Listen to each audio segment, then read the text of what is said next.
Suv omboridan kelayotgan kanal quruvchilarning ehtiyotsizligi tufayli ag'nadi. Sababi bu kanalning o'sha joyi avvaldan ko'chib turgan edi. Hech kim e'tibor bermadi, sozlamadi. Kanalning aynan o'sha joyi, o'pirilgan joyi bir tomonga qarab cho'kib tashlab turgan edi. Hech kim bunga vaqtida e'tibor qaratmadi. Mana endi to'ldirib suv haydagan vaqtda butun kanal, katta kanalning suvi bir tarmoqdagi oilalarning ustidan bosib o'tdi.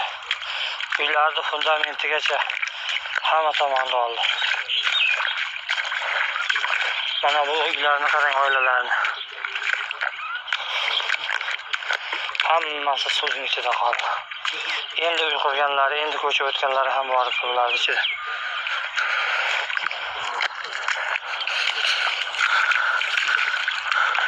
Bu faqat biz emas, butun hammasini. Endi tomon o'zingiz e'tibor qarating. Mana shu yerdan shuncha suv oqqan. Narigi uylarga nima bo'lgan? Ko'mayapti suv.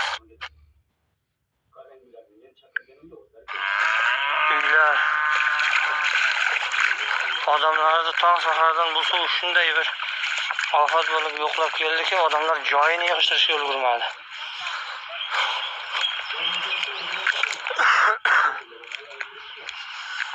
Mana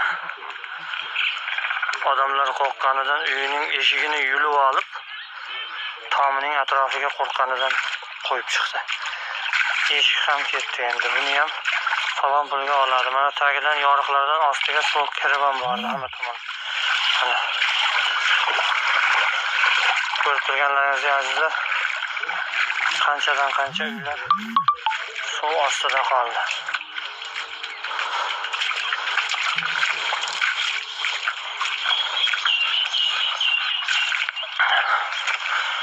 Qarang, oyoqlar botib ketyapti. Buncha bo'lgandan keyin uylarda hech qayerni qoldirmaganda. O'rib qo'yilgan bug'doylar, arpalar suv ostida yuvilib ketdi.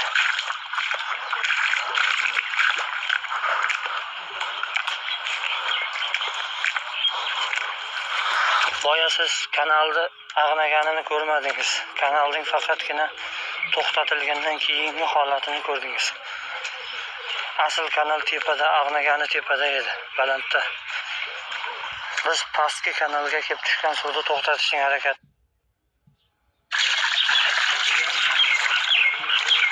Hech narsa qolmadi.